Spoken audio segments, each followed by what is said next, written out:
আজকের episode PDF to Excel converter নিয়ে। দেখেন এটা ডাউনলোড করে রেখেছি আমি ডেস্কটপে, আইকনে ক্লিক করলাম। তারপরে আপনাদের এরকম একটি বক্স আপনারা দেখতে পাবেন। তো download and install this features, ওখানে একটা মেসেজ আসতে পারে। এটা আপনারা এটা সরাসরি মাইক্রোসফটের ওয়েবসাইট থেকে এই ফিচার্সটা ডাউনলোড হবে। হ্যাঁ, এটা কিন্তু সফটওয়্যার না, সফটওয়্যারটা আমি আগেই ডাউনলোড করেছি। যদি কারো এরকম একটা মিসিং ফাইল কিংবা এই মেসেজটা আসে, তখন তারা উপরের অপশনটাতে ক্লিক করবেন স্কিপ না করে। তাহলে উইন্ডোজ থেকে আপনার এটা ইনস্টল হয়ে যাবে। হ্যাঁ, মাইক্রোসফটের অফিসিয়াল ওয়েব পেজ থেকে এটা ইনস্টল হয়ে যাবে। ঠিক আছে, এটা ইনস্টল হয়ে গেল। দেখেন ওই .NET ফ্রেমওয়ার্ক, ঠিক আছে, 3.5। আর এটা যদি পিসিতে থাকে তাহলে কিন্তু আপনি আর এই মেসেজটা আসবে না, আপনি সরাসরি এটা পেয়ে যাবেন। সো আমি এটা ওপেন করছি এখন, পিডিএফ টু এক্সেল কনভার্টারটা। দেখেন ওপেন করার পরে এই স্ক্রিনটা আপনারা দেখতে পাবেন। অ্যাড ফাইলস আছে উপরে বাম পাশে, ওইখানে ক্লিক করে ফাইলটি অ্যাড করতে হবে। ঠিক আছে, ফোল্ডারে অ্যাড করতে পারবেন। মানে আমি একটি পিডিএফ ফাইল কনভার্ট করবো এক্সেলে। হ্যাঁ, এখানে পিডিএফ ফাইল আপনার যে কোনো পিডিএফ ফাইল আপনি ওপেন করবেন।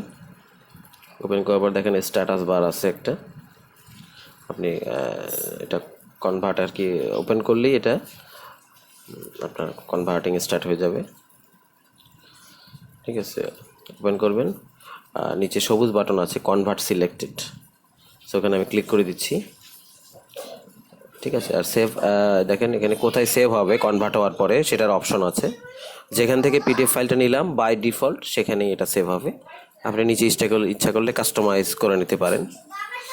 হ্যাঁ, ঠিক আছে, কাস্টমাইজ করে নিতে পারেন, অথবা save target file in source folder, মানে হচ্ছে আপনার পিডিএফটা যেখানে ছিল ডেস্কটপে থাকলে কনভার্টেড এক্সেলটাও ডেস্কটপে সেভ হয়ে যাবে। তো এটা খুবই সহজ এবং ফ্রি সফটওয়্যার, এবং কোনো অ্যাডভার্টাইজ নাই, এবং এটা 100% কাজ করে। দেখেন আপনারা গুগলে সার্চ দেন আর ইউটিউবে সার্চ দেন, কিন্তু এই সফটওয়্যারটি কিন্তু পাবেন না, এই সফটওয়্যারটি কিন্তু পাবেন না। এবং যেগুলো পাবেন দেখবেন যে আসলে কাজ করছে না, ট্রায়াল, নানান ধরনের সমস্যা থাকে। সো এটা লিঙ্কটা আমি দিয়ে দিচ্ছি। সফটওয়্যারটা গুগল ড্রাইভ থেকে আপনাদেরকে ডাউনলোড করে নিতে হবে, সেটা লিঙ্কটা ডেসক্রিপশনে দিয়ে দিচ্ছি। আপনারা ওখান থেকে ডাউনলোড করে নেওয়ার পরে অংশটা কিন্তু আমি দেখালাম এতক্ষণ। দু একবার আমি রিফ্রেশ করে নিচ্ছি, আমরা এক্সেল ফাইলটা দেখব।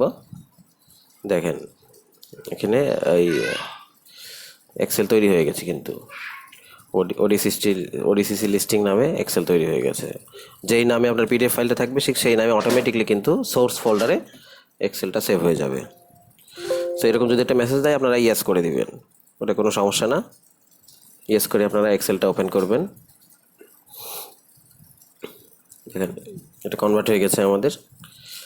এখানে কলামগুলো একটু কাছাকাছি থাকতে পারে বাই ডিফল্ট, এটা আপনারা টেনে লম্বা করে নিয়ে তারপরে প্রয়োজন মতো শর্ট করে নেবেন, ডাটাগুলো শর্ট করে নেবেন। সো এই ছিল আজকের ভিডিওটি, আশা করি আপনাদের ভালো লেগেছে।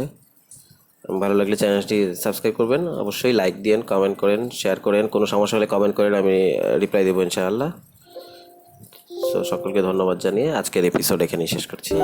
Let me love you, let me see you again, let me lay down beside you, let me love you again.